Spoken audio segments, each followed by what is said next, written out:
Minsan pa po, ikaw ang yamang hinahangad. Ikaw ang yamang hinahangad. Yes, O Lord.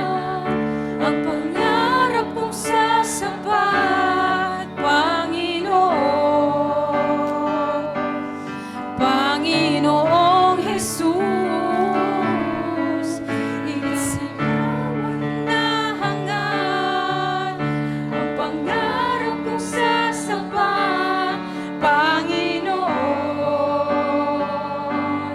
Panginoong Jesus, higit sa yaman ng mundo, higit sa yaman ng mundo, higit sa luho at kinang nito. Ikaw ang nais ko, ang tanging nais ko, ang tawang yaman ko. Sige pa po, patuloy nating hangarin ng Panginoon. Ikaw ang yes, O Lord. Ikaw ang nais namin, O God. Higit sa yaman ng mundong ito, Panginoon. Panginoong Jesus, ikaw ang yamang hinahangad. Ang pangarap kong sasapat, Panginoon. Panginoon, ikaw ang yamang hinahangad. Ikaw ang yamang hinahangad. Ang pangarap kong sasapat, Panginoon. Panginoon, ikaw ang yamang hinahangad. Ikaw ang yamang hinahangad. Ang pangarap kong sasapat, Panginoon.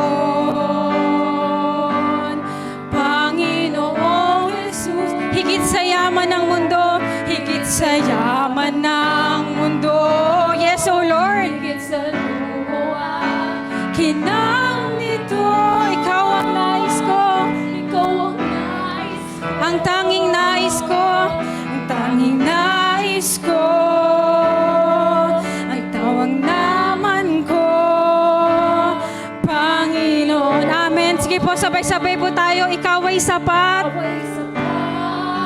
Amen. Wala nang ang iba. Kaligayahan ko, kaganapan ko, Jesus. Minsan pa po, ikaw ay sapat. Ikaw ay sapat. Sige po, let's declare. Yes, wala nang ang iba, Panginoon. Kaligayahan ko, kaganapan ko, Jesus. Ikaw ay sapat. Ikaw ay sapat. Amen. Wala nang iba.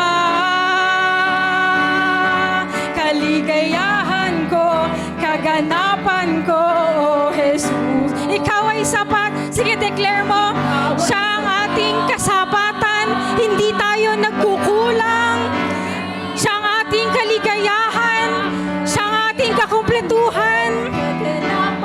Amen. Minsan pa, ikaw ay sapat. Ikaw ay sapat. Wala nang iba. Yes, Jesus. Kaligayahan ko, kaganapan ko, Jesus. Ikaw lamang. Ikaw lamang. Sabay-sabay po tayo. Sa'yo lamang. Amen. Sumasamba, magpupuri, maglilingkod sa'yo. Yes, O Lord. Ikaw ay tapat. Sa'yo magtitiwala sa habang buhay, O Jesus. Minsan pa po sa'yo lamang. Sa'yo lamang. Sumasamba. Yes, Lord. Maglilingkod sa'yo. Ikaw ay tapat. Sa'yo nagtitiwala sa habang For the last time, awitin po natin sa'yo lamang. Sa'yo lamang sumasamba, magpupuri, maglilingkod sa'yo. Ikaw ay tapat, sa'yo magtitiwala sa habang buhay.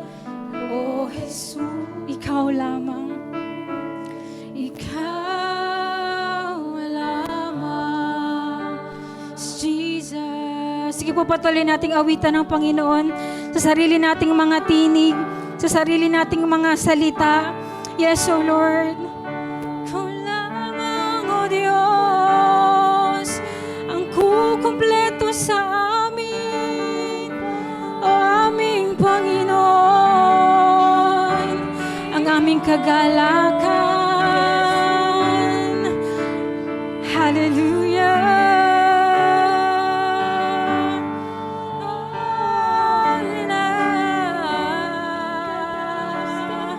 We worship you, Jesus. We worship you, Lord. Hallelujah. Hallelujah. Lord God, patuloy naming pinipiling sumamba, Panginoon. Patuloy naming pinipiling itaas ang aming mga tinig, ang aming mga kamay sa iyo, Panginoon, dahil ikaw ay karapat-dapat, oh God. Hallelujah. Lord God, we are so blessed na ikaw yung Diyos namin, Panginoon. Yung Diyos namin na mapapagkatiwalaan namin, oh God. Yung Diyos namin na hindi kami tinatalikuran, laging nandyan sa amin, hindi kami pinababayaan, hindi kami iniiwanan, hindi kami pinagkukulang, Panginoon. Aming nasasandalan, oh God, sa lahat ng panahon. Thank you, Jesus. Thank you, Lord. And salamat din, Lord, dahil patuloy mong ipinapakita sa amin na ikaw lang ay sapat na sa buhay namin, Panginoon. Ikaw ay sobra-sobra pa nga, Panginoon, kung tutuusin. Hallelujah. Lord, thank you for filling our hearts tonight. Sense lang po ako no, na may mga taong sa oras na to, feel nila kulang sila. Hindi nila nakita ulit yung Diyos na parang sapat sa kanila ngayon. Pero God is filling your hearts whatever you need. Kung kailangan mo ng pag-ibig, kailangan mo ng biyaya, kailangan mo ng faith, kailangan mo ng peace, kahit anong kailangan mo, kaya yang punuin ng Panginoon. Hallelujah. And pinupuno niya yan sa oras na to. Ipinapakita niya na kapag nasa Kanya ka, wala kang kulang. Pag nasa Kanya ka, kumpleto ka. Pag nasa Kanya ka, sapat ka. Hallelujah. Thank you, Lord, that we are complete in you, O Lord. Hallelujah. Salamat, Panginoon. Kaya kami, O God, ay patuloy na maglilingkod sa iyo, Panginoon. Kaya kami patuloy na magpapahubog, Panginoon. Hallelujah. God, gamitin niyo po yung gawaing ito para patuloy kaming tapyasan ng mga ugaling hindi mo gusto. Alisin yung mga bagay na hindi mo gusto sa amin, O God. At ilagay yung mga bagay, O Lord, na gusto mong magkaroon kami, Panginoon. Gamitin mo, O God, yung magsispeak. Gamitin mo yung mensahe, O God, na patuloy kaming mahubog bilang isang mga rotoong disciples mo, O Lord. Holy Spirit, we welcome you in this place. You are our great teacher, O God. Ikaw po yung nag-change ng heart. Ikaw po yung nagtuturo, Panginoon. Kaya we pray, O God, na maranasan ka namin yung fullness mo, Panginoon, sa gabing ito. Maging sa mga nasa online, O Lord God. Nasan man sila ngayon, nasa biyahe, nasa bahay, nasa work, Panginoon. We pray na maranasan ka din nila, Panginoon, kung paano ka naming nararanasan dito sa physical church in Jesus' name. Salamat, O Lord. We glorify you, we exalt you in this place. Ito pong aming dalangin sa pangalan ni Jesus. Amen and amen. Sige po, palapakan natin si Lord. Amen. Ba't kaya ako nahihilam pagka umiiyak? Kayo din ba ganun? Nakahilam ano? Anyway, so introduce ko po ang ating speaker for tonight. Nahihilam talaga ako. First time po niya yatang magturo ulit ngayon ng Disciples Night dahil siya ay nag-work sa ibang lugar at di sila nakaka-attend ng Wednesday. Pero ngayon ay bakasyon na dahil mabuhay ang DepEd ng Bulacan. Dahil nasa DepEd na siya at wala nang pasok ngayon, sige po, welcome natin si Sir Darwin Torres. Hello. Praise, praise. So magandang gabi po sa ating lahat. Good evening po. Okay. Salamat po sa pa-intro ng Medyo kabado po ako kasi ang totoo po niyan ay first time ko po magtuturo sa Disciples Night. So before po kami pumunta sa Taguig ay hindi naman po ako nasasalang dito. So matagal po kasi kami doon sa Taguig na hindi po kami na weekend lang kami umuwi. So it's a privilege po na makatayo po sa harap. Nanginginig-nginig pa. Sige po, tayo po ay mag-pray po muna bago po tayo dumako sa message. Hallelujah, Jesus. Lord, patuloy po kami na nagpapasalamat po, Lord God, sa gabi na to, Panginoon. And we thank you po, Lord God, for your presence. Kanina sa worship, nakita namin, Lord God, na ikaw yung tunay na yaman namin, Lord God. Ikaw ay sapat at higit para sa amin, Lord God. Salamat din po, Panginoon, na pinapakita mo po sa amin, Lord, na mawala man, Lord, lahat ng bagay sa mundo, Panginoon, ay nananatili ka, Panginoon. Yung salita mo ay nananatili, Lord God, na pwede naming pagtiwalaan, Panginoon, pwede naming panghawakan, Panginoon, ano man ang mangyari sa aming buhay, sa aming paligid at sa buong mundo, sa aming bansa, Lord God, lalo na po sa mga panahon ngayon. Ini-invite namin, Lord, ang iyong banal na Espiritu na siya magturo sa amin, maghayag sa amin, Lord God, ng iyong mga salita, ayon sa iyong salita, Lord God, ayon sa Biblia, Panginoon. At patuloy po kaming nananangan, Panginoon, sa iyong karunungan, sa iyong kaalaman, Lord God. Patuloy po kami na nagpapasakop sa iyong kapangyarihan sa oras na ito. Ito pa aming dalangin sa pangalan ni Jesus. Amen and amen. Amen. So yung message po natin ngayon ay continuation po ng tinuro po ni Ate Je. Bukod po last week, noong nakaraan pa pong Friday. So yung series title po natin ay Lead by Following Jesus. At yung pinaka-title po ng message natin ay As Snakes, as Doves. Ayan, yung pinaka-title natin. Ako, bakit kaya snakes? Siguro pag-uusapan natin, ahas. Totoo po yun, pag-uusapan po natin ay ahas tsaka po kalapati. Ayan, bakit po? So, una-una po, yung key verse natin ay nasa Mateo 10:16. Ayan, pwede po tayo makibuklat sa ating Bible. Sa Mateo 10:16. Sabay-sabay nga po nating basahin in 1, 2, 3.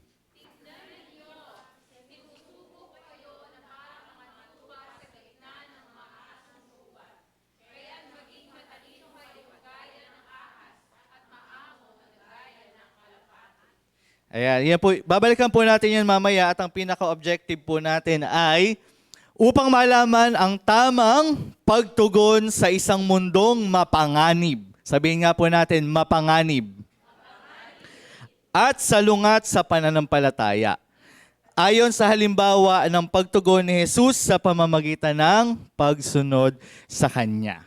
So, una po muna i-discuss natin bilang continuation, ipapakita ko po sa inyo kung gaano po kamapanganib ang mundong ginagalawan po natin. Sa English po yung hostile na tinatawag. No?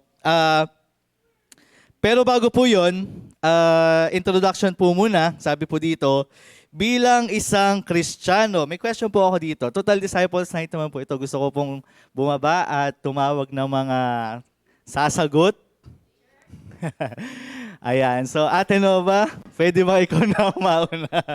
Halimbawa po sa question dito, kung may mga taong umaaway daw po sa pamilya mo at patuloy na nagsasalita ng masama at masasakit laban sa kanila, paano ka daw po tutugon?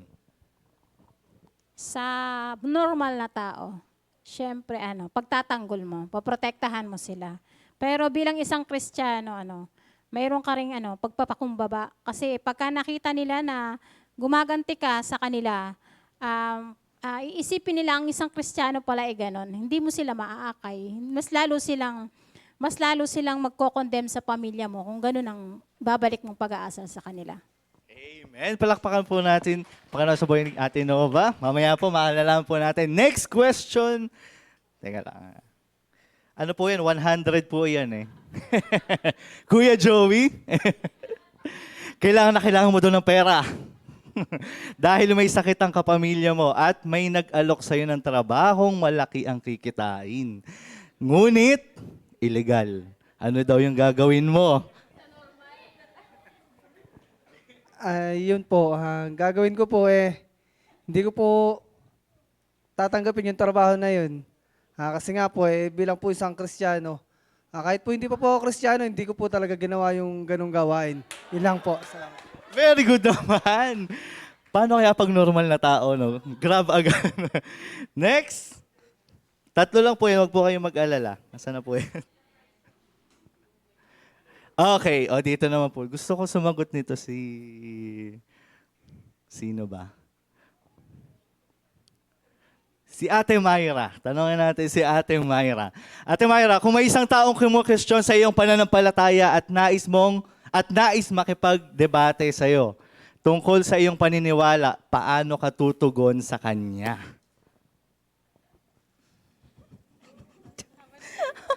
Ano po, sa akin, bilang ako talaga, kung sa natural siguro, hindi ako papayag.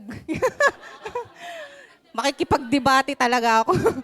Pero bilang spiritual, hindi ko kailangan patunayan kung ano yung paniniwala na meron ako. Kung meron man akong dapat patunayan, yun ay kay Lord. So ilalaban ko siya sa prayer, Lord, bahala ka na. Pero ako may peace ako sa heart ko. At alam ko kung ano yung pinaniniwalaan ko. Amen! Palakpak naman po. Tapos na po pala. Alam niyo na po pala gagawin kapag may ganyang mga sitwasyon, may mga ganyang eksena sa ating buhay. No, so, mabuti po yun. And sa 3 sitwasyon na po yan, makikita natin na hindi sapat lang yung minsan mabait ka lang, no? Or hindi rin sapat yung matalino lang. No? Kasi ang sabi po dito, kailangan natin yung balanse na tinuturo ni Jesus sa Matthew 10:16. Maging wise, maging matalino as a serpent o yung ahas, at maging innocent as doves. Kaya ulitin ko lang po yung objective upang malaman ang tamang pagtugon. Kaya po tinatanong ko po kayo kanina, bilang normal na tao, halimbawa doon sa trabahong illegal, gagrab mo talaga siya kasi kailangan na kailangan mo, di po ba? Pero kung ikaw ay Kristiyano, dapat meron kang tamang pagtugon sa sitwasyon po na yon. Naunawaan po natin? Amen. Kasi nga po, ang mundo daw po ay pasama ng pasama, mapanganib, maaaring maraming pwedeng i-offer sa'yo. Okay? Marami din po ang sumasalungat na sa pananampalataya, lumalaban na sa Bible, or sinasalungat na yung katotohanan.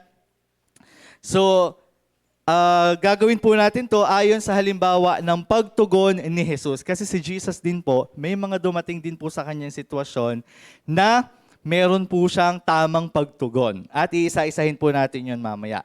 So mag-review lang po muna tayo. So dito po sa verse natin, naglagay po ako ng mga nakabold na letters po dyan, at iyan po yung iisa-isahin natin. Sa Matthew 10:16, I am sending you out like sheep among wolves. Ito yung tinapik ni Ate Je. Di po ba? Natandaan po natin. And mamaya po, konting review lang po. Sana, konti lang. So, papasadahan lang po natin ng mabilis. Ano ba yung tinutukoy na wolves? No, ano ba yung Tagalog ng wolves? Lobo. Di po ba sa mga, sa ano ba tawag doon? Sa gubat, no? Ito yung mga pinakamababangis na mga hayop. Naninira, pumapatay, at ang favorite nilang kainin ay mga tupa o mga sheep. Sino po yung tinutukoy ng mga sheep? Tayo pong lahat. Okay, paglabas po natin, imagine po ninyo yung sangkaterbang mga wolves nag-aabang po sa inyo. Paano kaya ikaw tutugon sa kanila? Paano mo sila haharapin? Amen? Next is yung salitang therefore. At yung shrewd as snakes o pagiging matalino na katulad ng isang ahas, at pagiging inosente na katulad ng isang kalapati. Okay, handa na po ba tayong lahat? Amen. So, background lang po, yung Matthew 10:16 na verse po ay binigay ni Jesus bilang isang tagubilin sa kanyang mga alagad upang ihanda po sila sa mga pag-uusig. Ano daw po? At hinihikayat niya silang maging maingat at matalino tulad ng ahas habang nananatiling malinis ang puso at mahinahon tulad ng kalapati. So umpisahan po muna natin dito. Review lang po ito, mabilis lang po ito. Ang wolves ay tumutukoy daw po sa mga hostile, mga taong hostile o lumalaban o sumasalungat sa gospel. Hindi po ito yung literal na lobo, no? Na kapag nakita mo sa labas, ay mga lobo to, ito yata yung tinuturo sa Disciples Night. Hindi po. Ito po yung mga nangyayari sa ating paligid. Unang-una, yung sumasalungat sa gospel. Yung mga umuusig sa mga mananampalataya, mga nagpe-persecute sa mga believers. Okay, yung mga mapanlinlang at mga mapagsamantalang mga tao, mga gustong manakit, magbitag o magpahina ng pananampalataya. May mga bagay po bang nagpapahina ng pananampalataya po natin? Amen. O mga sistemang laban sa katotohanan ng Diyos. Makikita po natin kung ano-ano po yun. Ano? Pero ang tinutukoy po dito sa Bible kasi, nung tinagubilin to ni Jesus, kasi nga isusugo niya yung mga disciples niya. Ang tinutukoy dito yung mga persecutions na pwede nilang danasin dahil sa kanilang faith. Pero nag-evolve kasi yung mundo nadadagdagan siya. Hindi lang siya persecution itself, pero marami ang dumadagdag sa kasalukuyan na maaaring sumasalungat sa ating pananampalataya. At yun po yung isa-isahin natin. Okay? So sa madaling salita po, ang wolves ay larawan ng mapanganib na mundong kinabibilangan ng mga Kristiyano. Hinagets po natin?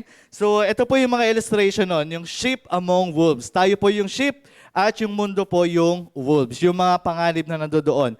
Baka po hanggang ngayon, di pa din po malinaw sa atin yung mga nangyayari sa mundo. Tama po ba? Dapat po nagiging aware na tayo. Sabihin mo sa katabi mo, maging aware ka na. Para po bilang Kristiyano, hindi po tayo tutulog-tulog. Amen? Alam mo yun, nagkakaroon ng mga crisis sa paligid natin, sa ibang bansa. Pero tayo yung struggle natin, yung sarili pa rin natin.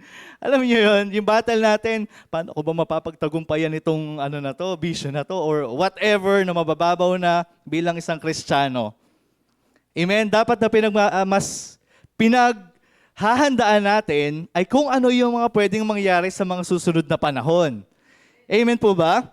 Amen. At nag-search po ako ng mga bagay kung gaano na po ka-hostile or kamapanganib ang mundong bibilangan po natin.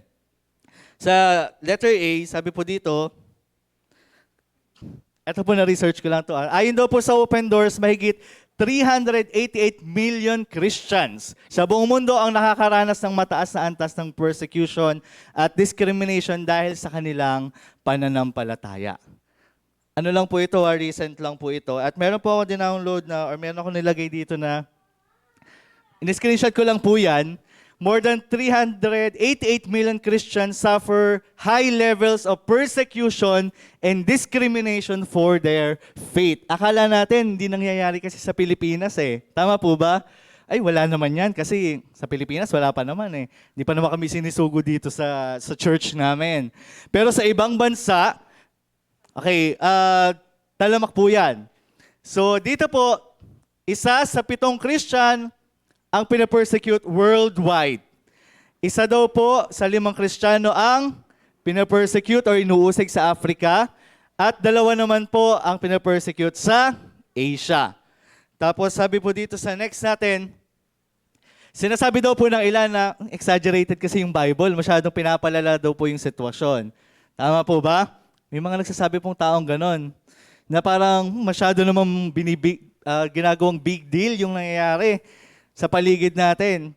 No, pero, bakit hanggang ngayon may mga nape-persecute? Tama po ba? Ibig sabihin, totoo yung nangyayari sa Bible. Amen? Sabi po dito, 4,849 Christians are murdered, pinatay. 4,712 Christians detained, mga nakakulong, at 3,632 churches and Christians properties attacked. Sinunog, sinira, lahat-lahat po yan. Nakikita po natin, kaya wag po tayo pakampante na sa Pilipinas ay walang nangyayari. Kasi darating at darating, hindi ko lang na-download meron niyang track from 2020 to 2026, para siyang video, from 2020, nagpapalit yung mga kulay niya, from yellow to light persecution lang siya, pero patingkad siya ng patingkad hanggang sa maging red to extreme persecution up until 2026. Ganun po kabilis. Amen? Papakapante po ba tayo? Hindi. Dapat alam po natin kung paano tayo tutugon po dyan. Pangalawa po, ito po isa sa pinaka malalang nangyayari ngayon sa buong mundo, pagbaba ng moralidad. Lumalawak ang legal acceptance ng same-sex marriage sa buong mundo. So bakit ko po ito sinasabi? May mga pagkakataon po kasi na ang truth na dapat inihahayag po natin or dapat yun yung pinaniniwalaan natin ay binabaliktad ng mundo. Ang masama ay yung nagiging mabuti. At yung mabuti ay nagiging masama. Ganun po yung nangyayari sa atin. Katulad po nito. Makikita po natin, kung kita po ninyo yung same-sex marriage is legal in nearly 40 places around the world. And recently, in 2025, kabilang na po doon ang Thailand. So napabilang na po sila doon. At ayan po yung mga bansa na favor sa same-sex marriage. Hindi ko lang po nakuha dito or hindi ko lang po nakita yung post. Recently lang po. Noong Feb 14, di ba nagdiriwang ng Valentine's Day ng mga tao. So yung bawat mga municipalities, cities, municipal hall ay nagko-conduct sila ng mga mass wedding. Nakita ko yung sa Quezon City kasi ang ganda nun eh. Mass wedding lang siya. Pero yung setup niya ay maganda talaga. Kaya lang na-disappoint ako, there are couples na merong same-sex, LGBT, lesbian and gay. Kinasal sa kanila. Sabi ko, okay na sana. Maganda sana yung offer dun sa mga tao. Kaya lang, bit pinayagan nila yung ganun. Tama po ba? Ibig sabihin, yung totoo, yung truth ay nababaliktad. Nawawala na yung morality ng tao. Binabali na ang salita ng Panginoon. Amen po? Amen. Then, next. So, baka naman sabihin nyo, galit na galit tayo sa mga LGBT or member ng LGBT. Love na love po natin yung mga members po na. Ang ayaw po natin is yung system. Tama po, yung gawi. Amen. Kasi nilikha sila ng Lord eh. Amen po ba? So, hindi natin binabanggit ito para awayin yung mga tao na to. Binabanggit natin ito para ipakita na ang pamantayan ng mundo ay lalong lumalayo sa disenyo ng Diyos para sa pag-aasawa ayon sa kasulatan. Tama po ba? Hindi lang po dito, pati sa iba pang mga nangyayari. Lumalayo na sila. And last is yung social media. Sa social media, mas lumalakas daw ang impluwensya ng mundo kaysa sa katotohanan. Tama po ba? Sino po dito merong Facebook? Lahat po tayo. May Instagram, meron. Twitter, lahat. Meron nakaka-access tayo sa Google, sa internet. Isang click mo lang, lalabas na lahat ng information. So, sabi po dito sa research, may recent research daw na nagsasabing ang mas mataas sa social media use daw ay nag-uugnay sa mas mataas na loneliness. Dahil ang mga tao ay meron ng social media, okay na sa kanila ang mag-isa. Tama po ba?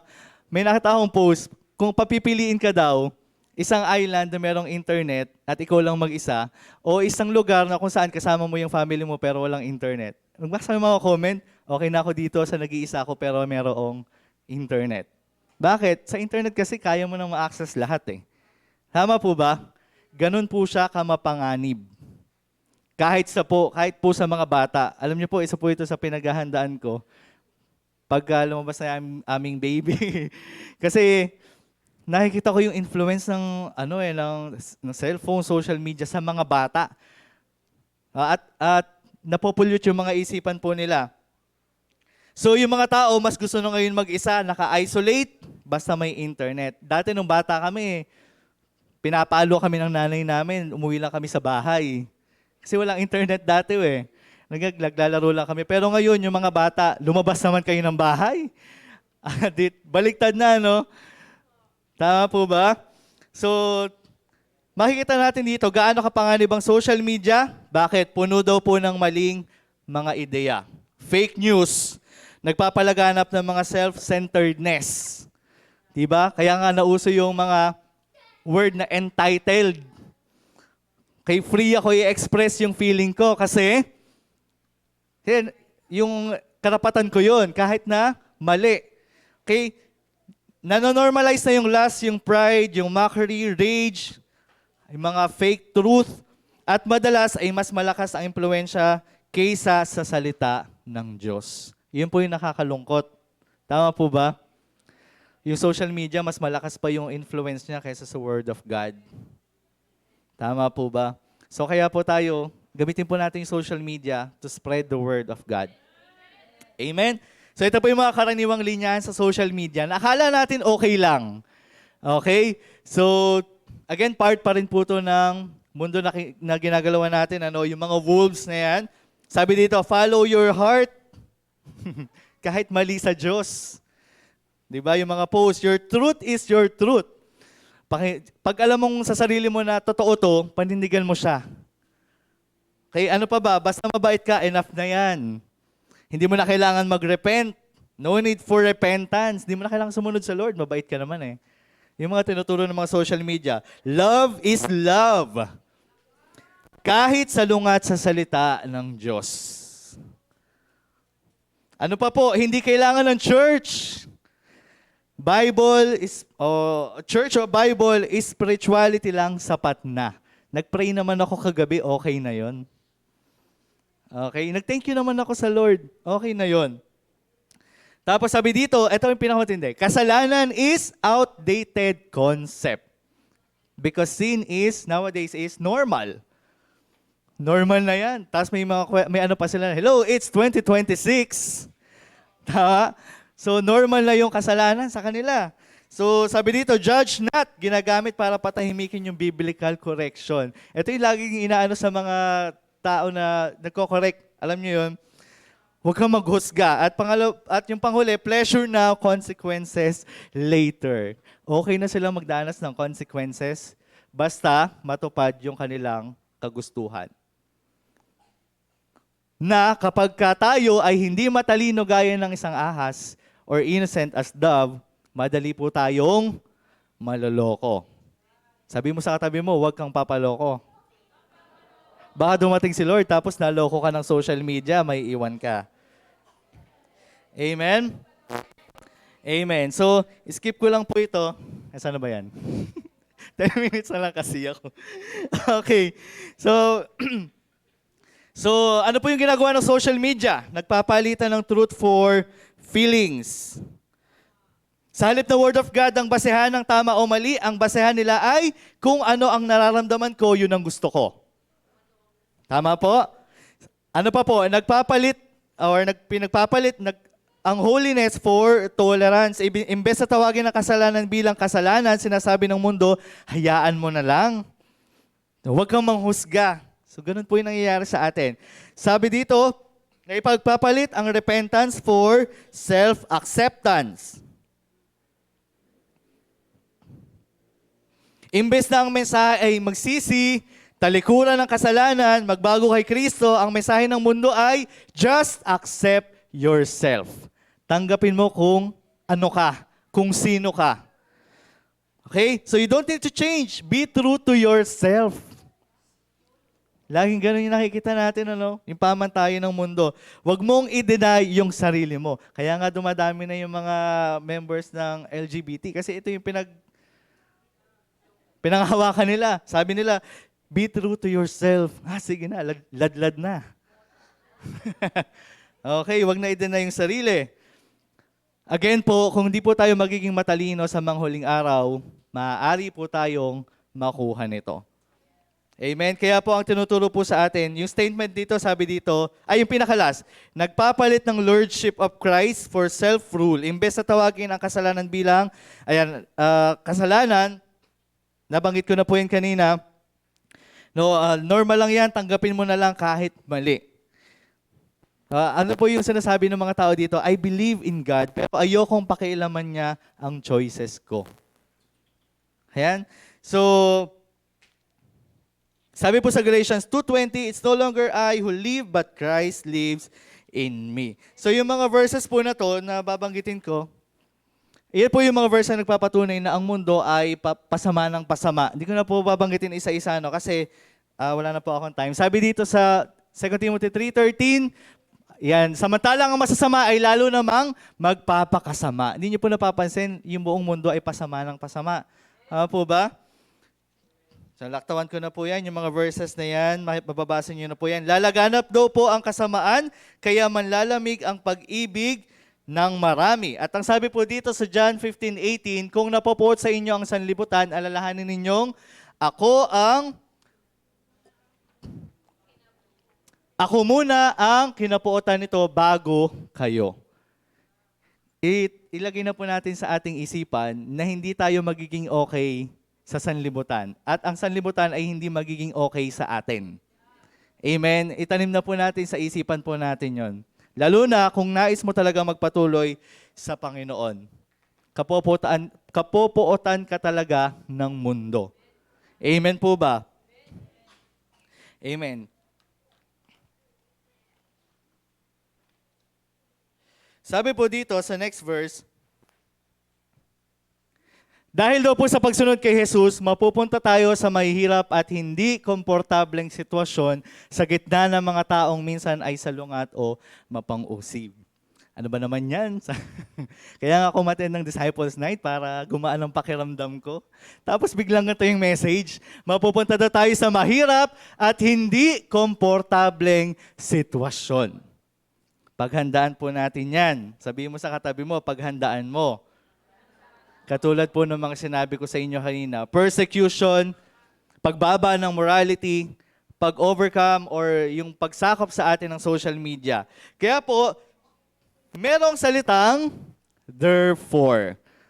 Yan, therefore. Kaya, ibig sabihin ng therefore sa Tagalog, kaya sa makatuwid dahil dito, or kung gayon. Kung nalaman po natin na ang mundo ay mapanganib, nakita po ba natin ang mundo ay mapanganib?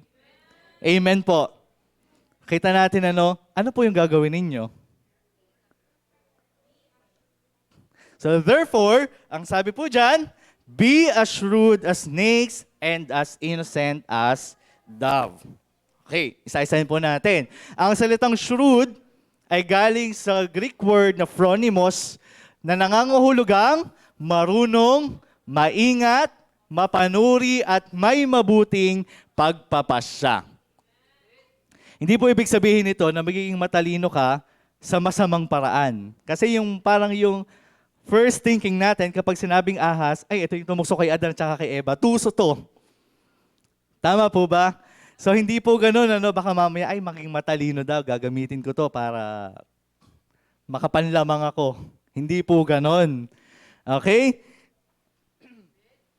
Hindi po ganun yung sinasabi dyan. Hindi na ito ibig sabihin na maging masama o mandaraya. Sa halip, mag-isip ka daw po muna bago ka kumilos. Amen po ba? Maging maingat sa mapanganib na sitwasyon, alamin kung kailan dapat magsalita at kung kailan dapat manahimik. Kapag kami mga nakikita kayo, halimbawa yung sitwasyon kanina sa family, meron ka kinaiinisan na member ng family, tapos ikaw naman, bilang isang Kristiyano, hindi ka na dapat nagpo-post sa Facebook. Paparinggan mo pa yung tao na yon. Oo, sasabihin mo pa gahaman. Ay, joke lang. No? Tapos sabi dito, iwasan ang mga hindi kailangang alitan o gulo. Katulad daw po ng isang ahas na maingat na nagmamasid at pinipili ang tamang oras upang kumilos. Yung isang ahas po, kapag meron siyang isang bagay na kakainin, halimbawa, meron ditong palaka. Yung ahas ay nakakita ng palaka, uy, palaka! Tuka agad. Hindi po ganun yung ahas. Pinag-iisipan po niya. Amen po. Kaya sabihin mo sa katabi mo, pag-isipan mo muna yung gagawin mo. Pag-isipan mo, isasalitain mo. Okay. Naku, sorry po. Punta na po ako dito sa as innocent as doves.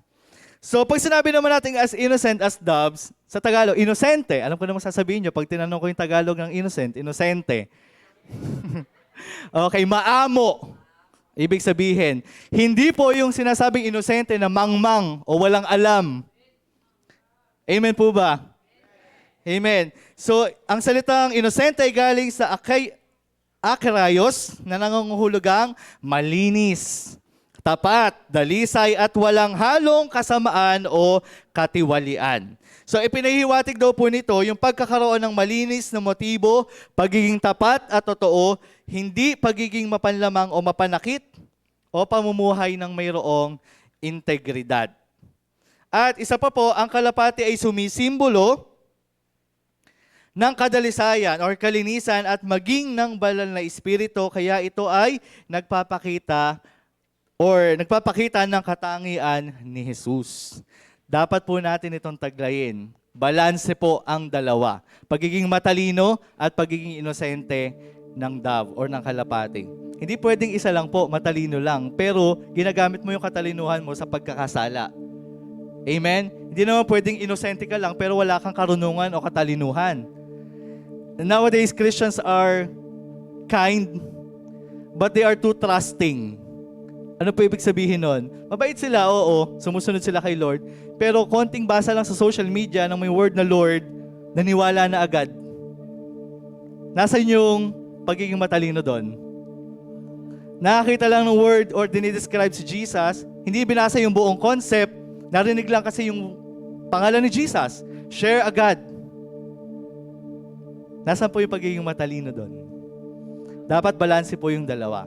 Amen po? At yung sumisimbolo po sa kalapati ay ang banal na espiritu. Gusto ko lang mag-share ng isa lang. 5 yung nilagay ko na example, pero isa na lang. Sa Matthew 4:3-4, alam niyo po yung story na to, tinukso si Jesus, di po ba? Siya ay gutom na gutom, 40 days siya nagpa-fasting. Dumating ngayon si Satanas. Kung totoo na ikaw ay anak ng Diyos, gawin mong tinapay ang mga batong ito. Paano tumugon si Jesus po doon? So una, nakita niya agad na hindi lang ito tungkol sa gutom.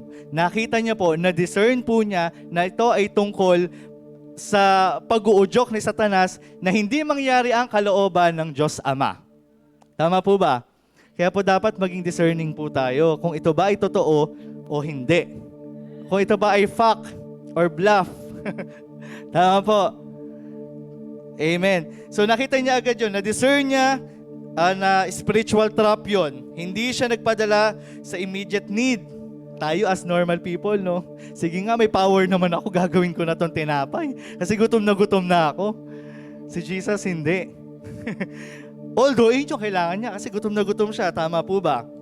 Kumilos po siya na matalino na gaya ng isang ahas. Makikita natin dito yung pagiging matalino ni Jesus na gaya ng isang ahas. Then next, kahit gutom po siya, hindi siya gumamit ng maling paraan. Hindi siya nagrebelde sa Ama. Hindi niya tinanong si Father God, bakit ito nangyayari sa akin? Hindi siya nagpadala sa dokso, gumamit siya ng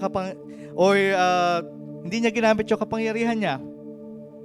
No? And then, nag-compromise para maibsan agad ang hirap. So kahit gutom na gutom siya, hindi niya pinatulan yung bagay na yon. Sa ganong paraan po, siya ay hindi nagkasala at nakasunod pa rin sa ating Diyos Ama. Makikita natin dito yung pagiging inosente ni Jesus na gaya ng sa kalapati. Amen po?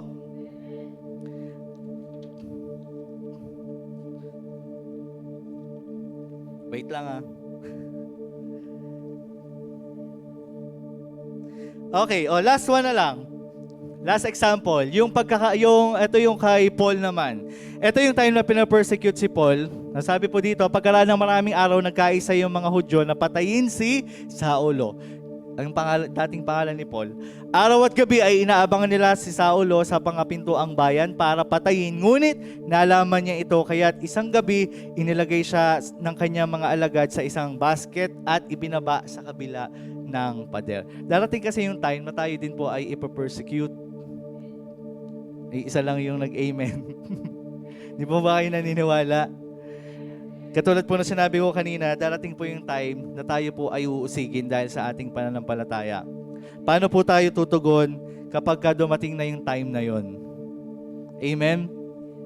Halimbawa, nandiyan na yung mga bumabaril, andyan na yung mga namumugot ng ulo, andyan na yung mga sindikato or whatever na pumapatay sa mga naniniwala kay Jesus. Ano yung gagawin mo?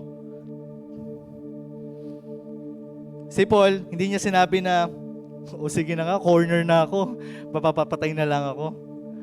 Suko na ako. Hindi niya sinabi, bahala na nga. kung ano mangyari sa akin. Ano po yung ginawa niya? Unang-una, ito yung pinakamahalaga po sa lahat. Kailangan maging matalino po tayo sa pag-discern, lalo na po sa mga nangyayari sa paligid natin. Ito ba ay tama? Amen po ba? Ganun niyo po yung nangyari kay Paul. Nalaman po niya na patibong to. Nalaman niya na trap to. Amen? So, sabi niya, at hindi rin po siya nagpakabayani sa maling paraan. May umuusig sa akin, sige, barilin niyo ako. Hindi po ganon. Ano po yung ginawa niya? Nandito po yung humility niya. Ikaw ba naman itago sa isang basket? Alam niyo yung basket? Hindi naman siya yung malaki na siguro naka-slouch siyang ganon. Tapos nilagay lang siya sa isang pader. Para lang siya makaligtas. Ganun po yung ginawa niya. And then, bilang isang kalapati, sabi po dito, ganito yung nangyari sa akin, dapat gagantihan ko sila. Kung normal na tao or kung hindi buhay sa'yo yung pagiging Kristiyano, yun yung magiging mindset mo. Sinilid ako sa basket, manda kayo sa akin. Nabali yung ribs ko doon. Ano yung ginawa ni Paul? Hindi siya gumante. Amen? Ano pa? Hindi siya gumamit ng karahasan. Ano pa yung pinakalas? Hindi nanakit para makaligtas, sa halip na natiling tapat sa paglilingkod sa Panginoon at sa pagbabahagi ng salita niya. Amen? Amen. At ganun din po sana yung gawin natin. Kahit may mga persecution, manatiling tapat sa pagbabahagi ng salita ng Panginoon. Amen. So baka may mga nagtatanong ulit, wala pa naman mga social media nung araw. Hindi pa naman yan. Persecution pa lang talaga nun. Kaya pa i-handle yan. Kasi ngayon, marami ka ng kalaban. Tama ba? Hindi ka tulad ng pangapanahon ni Jesus. Ang hirap kasi talaga ngayon, maraming battle. Tama po ba? Mas marami kang kalaban. Amen. Kahit kapitbahay mo, minsan kalaban mo. Joke lang. Okay. So, totoo naman po yun. Mas marami tayong kalaban sa panahon ngayon. But the Holy Spirit who helped Jesus is the same Spirit who is willing to help us. Amen? Kung yung banal na Espiritu na tumutulong kay Jesus nung panahon na yon para mapagtagumpayan lahat ng persecution, ay yung kaparehong banal na Espiritu na tutulong sa'yo para mapagtagumpayan mo ang lahat ng pwede mong danasin sa mundong ito. Amen? All we need to do is acknowledge Him, learn from Him. Huwag tayong titigil na magpakahusay, magpakatalino sa Panginoon. Kasi magagamit natin yan kapag tayo ay dumarating na sa mga persecution. Have willingness to walk in Jesus' shoes at nandoon kasama natin ang banal na Espiritu. Amen po ba? Kung susundan natin yung yapak ni Jesus, ganun din yung pagtulong na ipapakita sa atin ng Holy Spirit. Amen po. Naniniwala po ba tayo? Sino po dito handa nang harapin ang mga wolves sa labas? Amen. Bilang application, mag-start po tayo sa mga maliliit na process. Apply po natin yung being wise as a serpent and innocent as doves. Unang-una, maging matalino gaya ng ahas at maging inosente gaya ng kalapati sa pagiging alagad ni Jesus. Kapag hinahamak na yung faith mo, yung pananampalataya mo, ano yung pwede mo maging tugon? Huwag mong patulan yung mga bawat insulto sa'yo. Masakit siya talaga, nakakagigil. Pero, andyan yung fruits of the Holy Spirit. Self-control. Alamin kung kailan ka sasagot at kailan tatahimik. Iwasan ng mga walang saysay na mga arguments or debate. Wala siyang sense. Kung sa bandang huli, hindi naman siya maniniwala doon sa mga sinasabi mo. Pag-pray mo na lang, sabi nga ni Ate Myra kanina.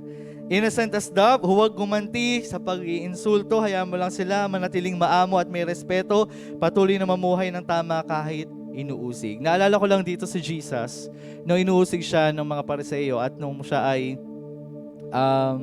ipapako sa krus, nililiti siya ni Pilato, sabi niya, totoo ba na ikaw yung hari? Pag sinagot ni Jesus kasi, oo, ako yung hari, magkakaroon na siya ng butas. Alam niyo yun? Sinabi niya, tingnan niyo, sinungaling yan. Kiniklaim niya na siya yung hari.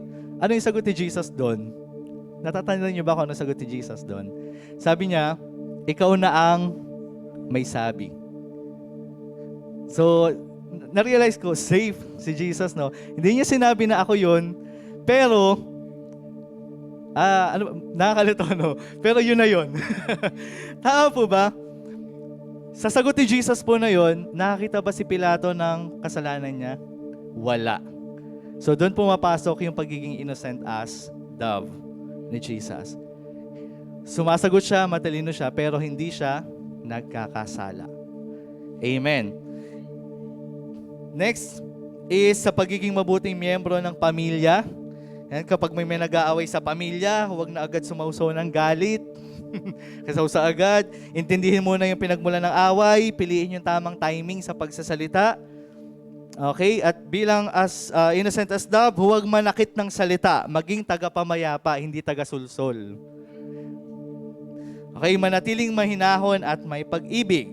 At hindi lahat ng away ay kailangan sagutin agad. Minsan, ang matalinong Kristiyano ay marunong maghintay ng tamang oras at magsalita ng may biyaya. Amen. And yung pangatlo natin ay, wait lang. Sa pagiging mabuting ehemplo sa trabaho o sa paaralan. Halimbawa, yung boss mo unfair sa'yo, naging unfair, ano yung gagawin mo? No? Minsan yung naging response natin kapag kami mga katrabaho na, bawa ito yung nandito yung favor ng boss niya, ang gagawin mo, wala namang ginagawa, pabor na pabor yung boss sa kanya, sisiraan mo agad, ano? So hindi po, pag nasa trabaho, mag-work lang kayo as professionals. Ganon din sa pag-aaral. Sabi po dito, huwag agad magsalita ng totoo na may paggalang. Ang Kristiyano ay hindi tahimik dahil mahina, kundi maingat dahil mayroong karunungan. Amen? At yung pangalawa, sa pagbabahagi ng gospel sa iba. Maging matalino gaya ng ahas at innocent as dove sa pagbabahagi ng gospel sa iba. Una, ibahagi ang gospel ng may karunungan at katalinuhan gaya ng ahas. Nilagay ko dito yung pagbabahagi ng 4SL. Dapat po, hindi po tayo nagkakaligaw-ligaw sa 4SL. Amen po ba? Amen. So, pinapakita po noon na alam natin, may talino tayo, may karunungan tayo about doon sa dinidiscuss natin. Meron po ako experience po dyan. Isa po yun isa sa time na talagang sayang. Kasi alam ko sa sarili ko na hindi ko ganon naaral or hindi ko kabisado yung 4SL. Nagkaroon ako ng lakas ng loob na maghayo, pero hindi niya nakuha yung sinasabi ko. Bakit? Kasi hindi ko siya inaral eh. Sayang yung pagkakataon. Kaya kung ikaw maghahayo kagamit yung 4SL, siguraduhin mo na alam mo yung sinasabi mo. Alam mo yung nilalaman nun. Alam mo siya kung paano i-deliver. Amen? Ang Lord ay hindi lang basta-basta. Excellent yung gusto po niya. Amen?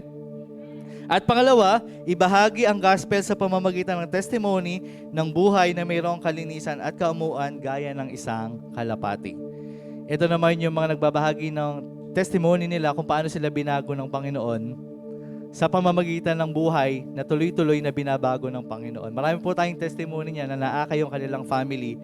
Hindi dahil nag-share sila ng 4SL, pero dahil nakita yung buhay nila na binago talaga ng Panginoon at lumalakad sa katuwiran. Amen? At bilang conclusion, conclusion na po, sorry po. Sabi po dito, sa gitna daw po ng mundong mapanganib at salungat sa ating pananampalataya, tinatawag daw po tayo ni Jesus na maging wise as serpents and innocent as doves. Ipinapakita niya na maaari tayong maging maingat at mapanuri sa patibong at tukso ng mundo habang nananatiling malinis at tapat po sa Kanya. Amen? Ang pagiging tupa sa gitna ng mga lobo ay hindi pagiging mahina. Amen po ba?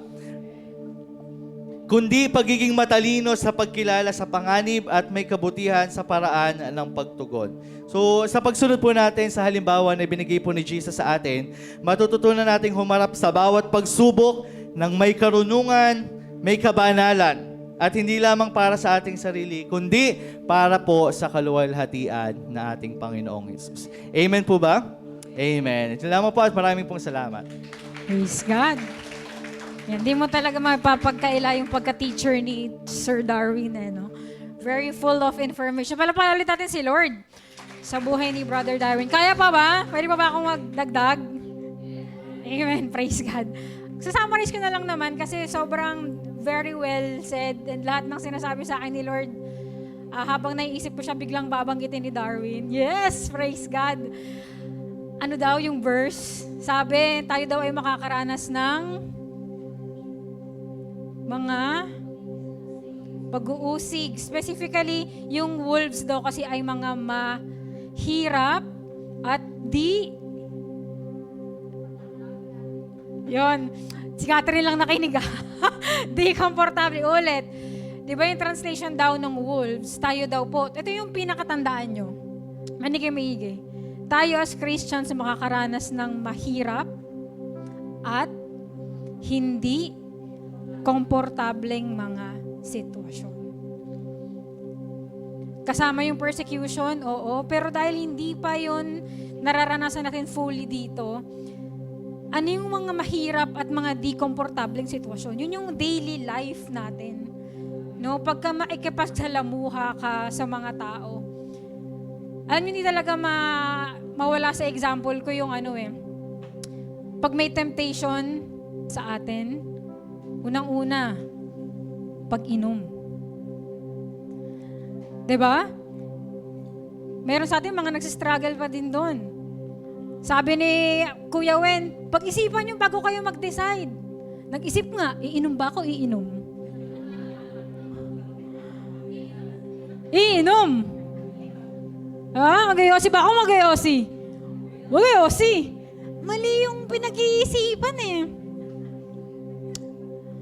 Diba yung galit, temptation yan. Magagalit ba ako? O magnunumbat? Diba? Ano ba? O tahayaan ko bang itapakan yung pride ko o gaganti ako? Sisipain. Yung pagiging wise as a snake. Gusto ko lang siyang bigyang diin na sinisikap nating isipin kung ano yung iniisip ni Jesus at that moment. At sinisikap nating isipin ano yung katotohanan at that moment. At yun yung pipiliin natin. Yun yung pagiging wise as a snake. Amen po. Kasi pagka nag-iisip tayo, nauuna talaga yung emosyon eh. Nauna talaga yung feeling mo tama. Nauna talaga yung minsan lang to. Nauna yung maintindihan naman ako ni Lord. Pero yung truth, yun yung dapat basihan. Kaya ka masasabing wise pag pinili natin yung katotohanan. Dahil yun yung tama. Naintindihan? Kaya pagka dumadaan tayo sa mga sitwasyon, nawalan ka ng pera, ano yung iisipin mo? Mangutang ba ako sa Bombay? Asan ba'y kumari ko? Di ba? Or magpe-pray ba ako agad? Ano bang, di ba? Tingnan nyo yung sitwasyon. Anong maiisip mo una? Di ba, saan ba ako pwedeng manghiram? Kaya pa ba ng credit card ko? Di ba? So, take this opportunity na bago tayo kay Lord ng isip talaga. Lord, help us to be wise as a snake. Kung paano ka pong naging wise as a snake. And gentle, innocent as dove. Amen po. Ano po ba yung mga example natin? Mga everyday yung pinagdadaanan na nahihirapan kayo, meron kayong pwedeng ibigay? Pagka nagkasakit. Ayan. So pagka nagkasakit, ano yung pwede nating i-respond? Dadalhin ko na ba agad sa ospital? Ano yun? Gamot ba agad? Si pastora ba agad? Diba? Ano pa? Mga mahirap at di komportableng sitwasyon. Kinausap ka ng leader mo. Itong leader ko, wala naman, di mo na ako naiintindihan ito eh. Di ba mayroon pa sa atin ilan pa din na mahirap sumunod sa leaders natin? We are still against them sometimes. Tama. Hirap pa rin minsan sumunod sa kanila. Pero isang di komportableng sitwasyon yon na magandang pagkakataon para ipakita kung paano tayo magiging wise as a snake. and gentle as a dove. Intindihan? Naalala ko lang din yung story ni Jesus. Hindi ko alam kung anong version, pero nasa Gospels. Yung babatuhin yung babaeng nag-adultery. Diba? Tinanong si Jesus Christ, sabi nung mga tao, nahuli to sa akto na nangalon niya. Ayun. Nangalon niya. Anong gagawin? Tama ba yun yung tanong? Anong gagawin? Anong gagawin natin sa kanya? Di ba dapat sabi sa ni Moses? Yun, sabi sa utos ni Moses. Yun, dapat pagbabatuhin hanggang mamatay. Ano yung dapat natin gawin? Tinanong nila kay Jesus. Alam niyo yung story na yun? Anong ginawa ni Jesus?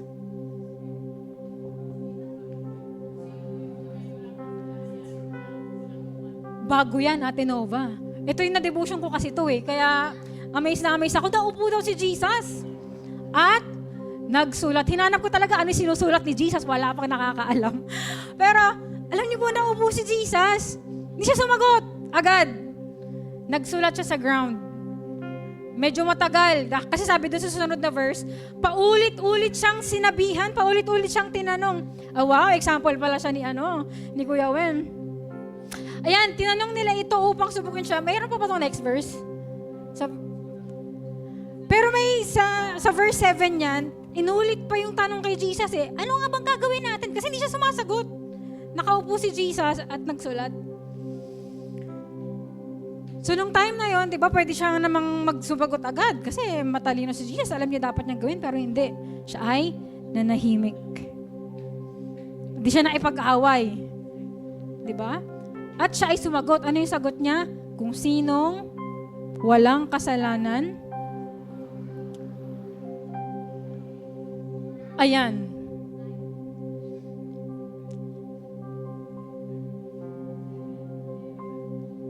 Sige. Ayan. Sino man sa inyong walang kasalanan ang siyang maunang bumato sa kanya. Ito din, gentle as a dove. Diba kanina wise siya na hindi siya nagsalita agad, na nahimik siya. Diba? Ito naman gentle na pwede namang ang pagkakasagot ni Jesus eh, sino? O kaya, kayo din ang mga alaki kayo ng upulupong eh. Di ba pwede mong sabihin ganun yung pagkakasabi ni Jesus? Pero hindi, na-reword niya eh. Di ba naging sobrang gentle nung pagkakasabi niya eh. Kung sinong walang kasalanan siya ang unang bumato. Di ba napakatalino nun? Kung di ko yun maisip kung ako yung nasa sitwasyon ni Jesus Christ. So ganun din tayo. Sabi kanina ni Kuya Wen, mag-isip tayo mabuti. Pag-pray natin talaga. Amen yun, tama yun. And sabi nga, nandiyan ang Holy Spirit, yun talaga. Siya talaga ang tutulong sa atin. Ano yung dapat nating sabihin? Ano yung dapat nating ikilos? Kasi pwede meron tayong naiisip, pero hindi yun yung gustong ipasalita. Meron tayong gustong gawin na hindi yun yung tama. Or hindi yun yung or kahit yun yung tama, hindi yun yung akma. Doon sa sitwasyon na yun. Amen po? Kaya ano daw po yung dapat gawin?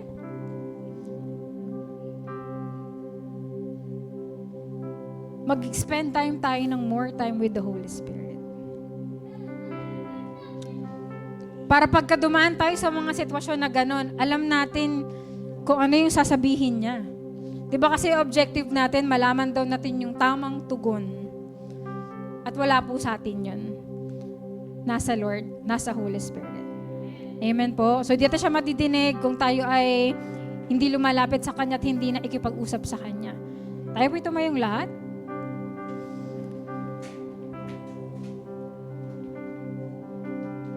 Tayo po yumuko.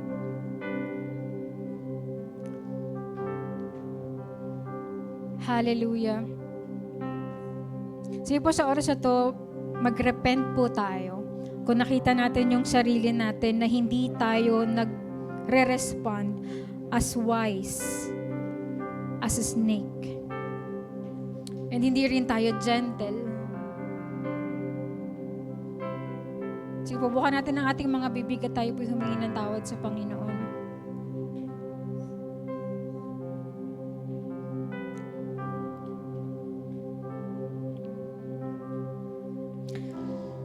Hindi tayo natawad kay Lord kung mas nauuna nating piliin yung mga sarili nating desisyon higit sa Kanya. Yes, forgive us, Lord. Forgive us, Lord, kung meron kaming mga pagmamataas, Panginoon. Meron kaming pagmamagaling, O God. Patawarin niyo po kami. At sa oras na ito, patuloy tayo magpakumbaba sa harapan ng Panginoon at hingin natin yung tulong niya. Lord, gusto po naming maging wise. Gusto naming maging gentle. Sige, pwede nating sabihin yon, express natin yung desire natin na Lord, gusto ko pong maging katulad mo. Kung paano kang nagre-respond sa mga mahihirap at hindi komportable sitwasyon, I want to be like you, Jesus Christ. Sige, pwede nating i-confess yun. Pwede natin siyang i-commit, pwede natin siyang banggitin. Kung desire talaga natin. Lord, I pray sa mga taong ito, O God, na nagde-declare ng kanilang desire, O God. Meet them right now, O Lord, in Jesus' name. Strengthen them right now, O God, in Jesus' name. Empower them right now, in Jesus' name. Hallelujah. We welcome you in this place, O Holy Spirit. We recognize that you are the power of God, O Lord. And without you, O Lord, wala kaming kayang gawin. Kaya sa oras na ito, O God, we ask for your presence. We ask for your power. We ask for your anointing, O Lord. We ask for your wisdom, O God. Lord, we ask for your self-control. Sige po, kung meron tayong mga pangangailangan, weaknesses na gusto nating i-overcome, hingin po natin yan sa Holy Spirit sa oras na to. Sige po, specifically, if you need self-control, hingin mo yan sa Lord. Kailangan mo ng wisdom, hingin mo yan sa Lord. Kailangan mo ng wisdom to manage your emotions, hingin mo yan sa Lord. Kailangan mo ng wisdom kung paano mas magandang magsalita, hingin mo yan sa Lord.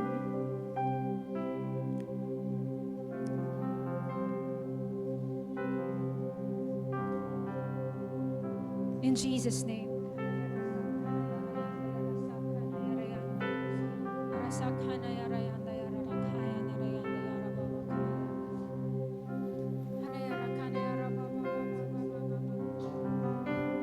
Hallelujah. Thank you, Lord, that you're pouring out your presence and your power right now, O Lord. Receive it in Jesus' name. Sa lahat ng nag-a-ask sa Lord, according to His will, it will be given to you. In Jesus' name. In Jesus' name. Salamat, O Lord, sa mga ipinagkakaloob niyo po sa amin. Salamat sa pasensya. May binibigay si Lord sa inyo na pasensya. Salamat sa understanding. Salamat sa peace, O Lord. Hallelujah. Hallelujah. Thank you, O God. Thank you, Lord. And Lord, we ask, help us, O Lord, na yung mindset namin, O God, maging katulad ng mindset ni Christ, mo Jesus Christ, Panginoon. Every day, Panginoon, help us to renew our mind, O Lord, na hindi kami makapag-compromise sa ways of this world, kung paano sila nagre-respond sa sitwasyon, O God. In Jesus' name, hindi kami maging ganon, Panginoon. Pero magkaroon kami palagi ng mind of Christ in Jesus' name. Hallelujah. Salamat, Holy Spirit, that you will guide us, O Lord, in Jesus' name. In Jesus' name. And Lord, I pray na magamit din namin ito, O God, sa pag-share namin ng gospel, Panginoon. Lord, sa patuloy naming pagbabago ng aming kaugalian, ng aming pag-iisip, Panginoon, lalo mo kaming magamit to reach out to other people, Panginoon. In Jesus' name, Lord, we pray sa mga kino-consolidate namin. Sige po, pwede niyo pong banggitin yung mga kino-consolidate natin. Kung meron kayong mga specific na gustong hayuan this week, Lord, we pray for them, O God. Lord, we ask, O Lord, na maging sila ay maging katulad mo, Panginoon. Makasunod din sila sa iyo, O God. Magkaroon din sila ng desire, Panginoon, na iwan ang kanilang mga sarili, isuko ang kanilang sarili, Panginoon, at sundin ka, Panginoon, in Jesus' name. Hallelujah. Salamat, Panginoon, sa mga taong ito. We pray for more salvation, for more revival, O God. Saan man kaming lugar naroon, sa work, sa school, sa Palapat, sa Meto, sa San Jose, sa San Isidro, in Jesus' name, sa Iba, O God. Hallelujah, sa Malolo, sa kung saan mang lugar, O Lord, hindi ko pa nabanggit, O God. Gamitin niyo po kami sa mga lugaring ito, in Jesus' name. In Jesus' name. Salamat, O Lord, sa patuloy mong pagpapalakas sa amin, for empowering us, O Lord. At ngayon, Lord, mas handa kaming lumabas sa labas, harapin yung mga wolves, O Lord. In Jesus' name, and mas magiging wise kami, O God, as a snake, and gentle as a dove, O Lord. At mas magiging excited kami, O God, na ipangaral po yung pangalan mo at salita mo sa mundong ito. Salamat, O God. Ingatan mo kami sa aming pansamantalang pag-iwahiwalay. Ito po aming dalangin sa pangalan ni Jesus. Amen and amen. Praise the Lord. Yan po na natapos ang ating Disciples Night. God bless po sa mga nasa online. See you on Sunday.